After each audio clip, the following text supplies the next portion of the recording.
सिर्फ एक चीज़, एक ऑयल और आपके पाँव के नाखून से लेकर बालों तक तमाम प्रॉब्लम ख़त्म सिर्फ मिनटों में। स्किन अगर आपकी बेजान है, बेरौनक है, बढ़ती हुई उम्र के असरात आपके चेहरे पर नजर आने लगे हैं, बालों का गिरना बहुत शदीद है, वजन जो है रुकने का नाम नहीं ले रहा, बढ़ता ही जा रहा है, तो आज से आप ये सब ऑयल इस्तेमाल करने वाले हैं। जी हाँ, कहना ये था कि आज मैं आपसे शेयर करूंगी प्योर कोकोनट ऑयल आप अपने घर पर कैसे बना सकते हैं। इससे आप अपनी स्किन की प्रॉब्लम को दूर कैसे कर सकते हैं, अपने बालों की प्रॉब्लम को कैसे दूर कर सकते हैं और अपने वजन को कंट्रोल करके कम कैसे कर सकते हैं। कोकोनट ऑयल बनाने के लिए हमें सबसे पहले चाहिए होगा कोकोनट, यानी कि इस तरह का जो नारियल होता है, ड्राई नारियल, वो चाहिए होगा। इसे आप ले लीजिए 1 से 2 किलो, जितनी भी क्वांटिटी आप बनाना चाहें इसको आप इंक्रीज़ कर सकते हैं और कम बनाना चाहें तो कम भी कर सकते हैं, ठीक है। ये मैंने लिया है ड्राई कोकोनट की कैप। इसे पहले अच्छे से वॉश कर लेंगे। वॉश करने के बाद आप इसे कट कर लेंगे, ग्रेड कर लेंगे, ठीक हो गया। इस तरह से आपने इसको कट कर लेना है। ये देखिए मेरे पास जो है ना वो तकरीबन ½ kg कोकोनट है, इसे मैंने छोटे छोटे पीसेस में कट कर लिया है। ये देखिए, ये हम ड्राई फ्रूट्स में भी देखते हैं ना, इस तरह की कटिंग होती है।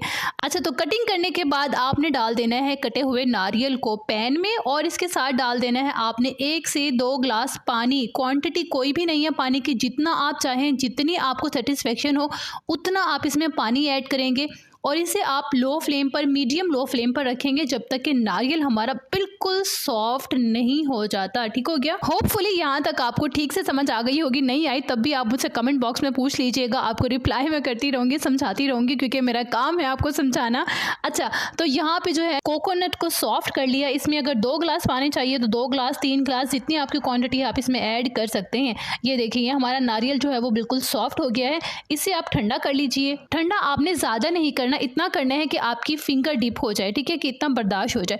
देन आपने इस नारियल को ब्लेंडर में डालकर ब्लेंड कर लेना है, इसी पानी के साथ जो हमने पकाने के लिए इसमें ऐड किया था। ग्राइंड होने के बाद नारियल की इस तरह से जो है ना वो पेस्ट बन गई है। ये देखिए, ये पेस्ट अगर आपकी बन चुकी है, अच्छे से नारियल आपका ग्राइंड हो चुका है। अब आपने क्या करना है, इसको छान लेना है बारीक कपड़े से, या आप इसे स्टेनर की मदद से छान लीजिए, लेकिन बेस्ट है कि आप कपड़ा यूज़ कीजिए ताकि उसमें से अच्छा जो है ना नारियल का मिल्क निकल जाए।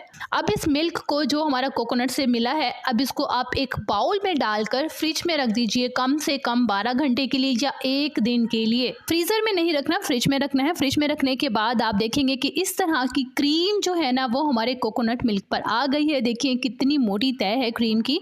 अच्छा, तो अब इस क्रीम को अलग कर लीजिए। अब इस क्रीम से आप 2 तरह की कोकोनट ऑयल बना सकते हैं। एक तो वर्जिन ऑयल, अगर आप वर्जिन ऑयल बना रहे हैं तो इस क्रीम को सील पैक डब्बे में डालकर 1 हफ्ते के लिए, 2 हफ्ते के लिए रूम टेम्परेचर पर किसी भी जगह पर रख दीजिए, तो ये क्रीम अलग हो जाएगी और कोकोनट मिल्क इसके ऊपर आ जाएगा। वो होगा आपका वर्जिन कोकोनट ऑयल जो आप अपनी स्किन के लिए इस्तेमाल करेंगे, ठीक है। देन जो खाने में इस्तेमाल करेंगे, जो आप अपने बालों के लिए इस्तेमाल करेंगे, इसका प्रोसेस कंटिन्यू करते हैं, ठीक है। अब इस कोकोनट मिल्क को आपने बिल्कुल लो फ्लेम पर रखना है पैन में डालकर। ये देखिए मैं पैन में डाल रही हूँ। अब इसे लो फ्लेम पर हमने रखना है जब तक कि सारा कोकोनट मिल्क से कोकोनट ऑयल अलग नहीं हो जाता। बहुत ज़्यादा ऑयल इसका निकला है। अच्छा, तो लो फ्लेम पर पकाने के बाद ये देखिए ये ऑयल जो है वो कोकोनट मिल्क से अलग हो गया है।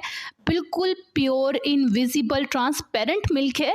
दिल खुश हो जाता है इसको इस्तेमाल करके। मैं इसे खाने में भी इस्तेमाल करती हूँ अपने बालों के लिए, और जिस रेमेडी में मैं कोकोनट ऑयल यूज़ करती हूँ ये वही होता है, मैं बनाकर स्टोर कर लेती हूँ। आप इस तैयार ऑयल को 2 से 3 साल तक स्टोर भी कर सकते हैं। इवन इसको सेल करके आप प्रॉफिट भी कमा सकते हैं। इसके रिजल्ट्स कैसे मिले ये आपने मुझे ज़रूर बताना है। वीडियो कैसी लगी ये तो हमेशा की तरह आप पर फ़र्ज़ है, आपने मुझे कमेंट बॉक्स में बताना है कि वीडियो कैसी लगी। अपना बहुत सारा ख्याल रखिएगा और अपने इस चैनल का भी। अगर आप स्किन और हेयर के मुतालिक कुछ भी पूछना चाहते हैं तो आप नीचे कमेंट में पूछ सकते हैं।